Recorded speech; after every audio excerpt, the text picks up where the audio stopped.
이제 육로를 이용해 캐나다를 입국하는 사람들도 코로나19 검사를 받아야 합니다. 또 입국할 때 특별 면제 사유가 없는 이상 72시간 이내로 받은 코로나19 음성 판정 결과를 제출해야 합니다. 캐나다 정부는 코로나19 변종 바이러스 확진자가 늘어나기 때문에 추가 유입을 막기 위해 필요한 조치라며 코로나19 검사는 입국 시 받거나 자가 격리하는 장소에서 받게 될 것이라고 전했습니다. 캐나다 정부는 육로로 입국하는 사람들에게 셀프 검사 키트를 배포하며 입국자들이 특히 더 많은 곳에는 현장 검사소가 설치됩니다. 셀프 키트에는 자가 격리 10일차에 언제 어떻게 두 번째 검사를 해야 하는지에 대한 안내서도 포함되어 있습니다. 검사소는 캐나다 공중보건국에서 운영하며 검사는 보건국 담당관 및 적십자 직원이 진행합니다. 보건당국 관계자는 입국 절차를 강화함으로써 코로나19 해외 유입을 더 잘 막을 수 있을 것이라며 지금은 여행할 시기가 절대 아니니 반드시 가야 하는 게 아니면 여행을 떠나지 마시고 집에 계시길 바란다고 당부했습니다. 현재 검사소가 설치된 곳은 다음과 같습니다. 세인트 버나드 데 라콜 하이웨이 피프틴 QC, 퀸스턴 루이스턴 브리지 ON, 더글러스 BC, 코츠 AB, 세인트 스티븐 서드 브리지 NB. 3월 4일에 추가로 현장 검사가 가능해지는 곳은 다음과 같습니다. 엠바사도르 브리지 ON, 포트 이리 피스 브리지 ON, 윈저 디트로이트 터널 ON, 사니아 블루워터 브리지 ON, 퍼시픽 하이웨이 BC, 나이아가라 폴스 레인보우 브리지 ON, 랜드존 사우전드 아일랜드 브리지 ON, 세인트 아르망드 필립스버그 QC, 헌팅던 BC, 에머슨 MB, 스펜스드 QC. 격리 지침 위반 시 캐나다 연방검역법에 따라 6개월 이하의 징역 또는 75만 불 이하의 벌금형에 처할 수 있습니다. 다음 뉴스입니다. 캐나다 미국 국경 폐쇄가 한 달 더 연장되었습니다. 빌 블레어 공공안전부 장관은 본인 트위터를 통해 캐나다 미국 간의 비필수적 여행 금지령은 2021년 3월 21일까지 유지될 것이라며 앞으로도 코로나19 유행으로부터 캐나다 국민을 지키기 위해 최선을 다하겠다고 밝혔습니다. 이로써 캐나다 및 미국 간의 국경 폐쇄가 1년째 유지되게 되었습니다. 국경 폐쇄는 비필수적 여행에 해당하는 것으로 무역 및 필수 여행은 오갈 수 있습니다. 저스틴 트리도 총리 역시 국경 폐쇄는 필요하다면 계속해서 유지되어야 한다 생각한다고 입장을 전했습니다. 다음 뉴스입니다. 프레이저 보건 당국이 코로나19 변종 확진자가 서리 및 델타에 위치한 학교에서 나왔다고 밝히며 우려를 표했습니다.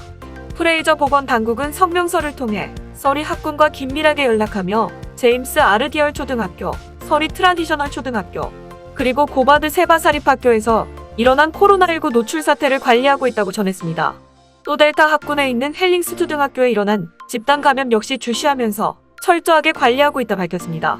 보건당국 관계자는 확진자와 접촉이 있었던 교직원 및 학생들만 검사를 받으면 된다며 학교는 휴교 없이 정상 수업으로 진행될 것이라 전했습니다.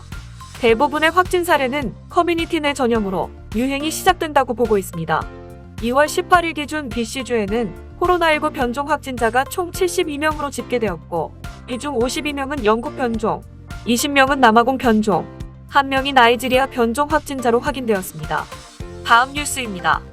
BC주 질병관리본부가 코로나19 백신 1차 접종만으로도 예방 효과가 크게 있다고 발표했습니다. BC주 질병관리본부는 보도자료를 통해 1차 접종을 마친 취약계층 자료를 공개하며 1차 접종만으로도 코로나19 바이러스에 감염될 위험을 80%나 낮췄다고 전했습니다. BC주 질병관리본부는 지난해 12월부터 올해 2월 초까지 1차 접종을 마친 장기 요양원 거주자 및 의료진들을 대상으로 조사했으며 접종 뒤 첫 10일과 2주 뒤에 감염 위험률을 분석했습니다. 그 결과 예방접종 후 약 14일이 지난 뒤 예방접종자들 중에서 나오는 신규 확진자 수가 현저히 떨어지는 것을 확인할 수 있었습니다. BC주 질병관리본부는 코로나19 백신을 맞은 직후 바로 효과를 보는 것이 아니라 몇 주 후부터 예방 효과를 보이기 시작한다며 몇 주 뒤에는 1차만 맞았더라도 예방 효과가 눈에 띄게 보인다고 전했습니다. 한편 19일 기준 BC주 코로나19 백신 접종자는 19만 2,942명, 이 중 2차 접종을 받은 사람은 3만 6,923명입니다. 보건당국에 따르면 지난 18일 백신 접종은 지금까지 있어왔던 1일 백신 접종 수 중 가장 많은 것으로 알려졌습니다. 백신 관련 데이터는 www.bccdc.ca에서 코로나19 대시보드로 가시면 확인할 수 있습니다. 다음 뉴스입니다. 2월 22일 월요일부터 피어슨 공항을 통해 캐나다로 입국하는 국제 여행자들은 토론토의 정부 지정 자가격리 호텔에 투숙해야 합니다. 해당 규정이 시행되는 날 토론토의 6개의 정부 지정 호텔의 비싼 요금이 논란이 되고 있습니다.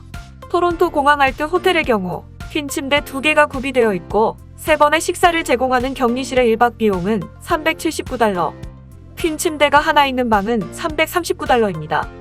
680 뉴스의 보도에 따르면 쉐라톤 게이트웨이 호텔의 숙박료 또한 1박에 $319로 비슷한 가격대인 것으로 전해졌는데요. 4포인트 바이 쉐라톤의 경우 1박 요금이 $92부터 가든뷰의 방은 $124까지 다양합니다. 투숙객은 예약 시 호텔의 격리 여부를 알려야 합니다. 캐나다에 도착하는 국제 여행객들은 도착 시 실시되는 코비드19 테스트의 결과를 기다리는 동안 정부 지정 승인된 호텔 중 하나에 최대 3일 동안 체류해야 합니다. 체류 비용은 여행자의 부담이며 식비, 객실비, 보안비, 교통비, 감염 예방 및 통제를 위한 비용 등이 포함됩니다. 1인당 총 비용은 $2,000 이상 이를 수 있습니다. 다음 뉴스입니다. 2020년은 팬데믹과 그에 따른 정부의 봉쇄 조치로 인해 온타리오 주민들과 전 세계 사람들에게 특히 힘든 해였습니다. 새로운 보고에 따르면 온타리오의 연간 고용 감소는 지난해 사상 최대를 기록했습니다.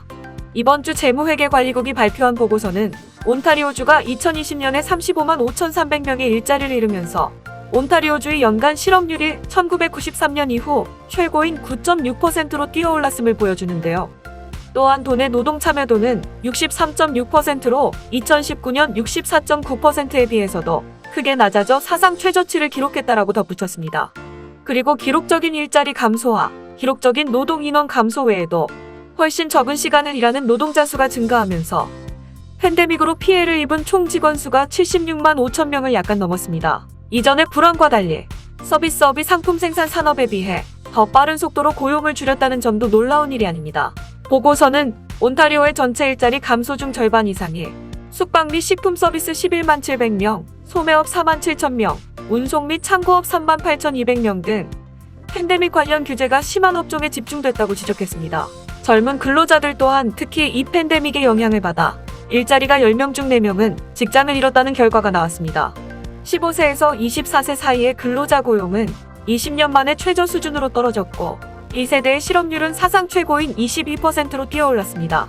또한 남성 직장인이 15만 2,600명으로 3.9% 줄어든 데 비해 여성 직장인은 20만 2,600명으로 5.8%로 더욱 많이 줄어든 것으로 나타나면서 주요 연령대 전체에서 여성이 남성보다 더 큰 일자리 감소를 경험했다는 점도 눈여겨볼 사항입니다. 18세 미만 자녀를 둔 25세에서 54세 여성의 5분의 1 가까이가 결근했다는 보고서는 자녀를 둔 남성의 결근 점유율 9.1%의 2배 이상인 것도 눈여겨볼 점입니다.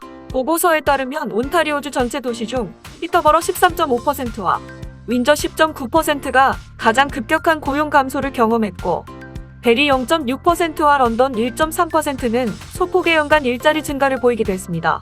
한편 저임금 일자리의 근로자들은 고용이 27% 감소했고 다른 임금 범주의 고용은 1.4%가 증가한 것으로 보아 온타리오의 저소득 근로자들이 얼마나 팬데믹으로 타격을 받았는지 또한 증명되었습니다.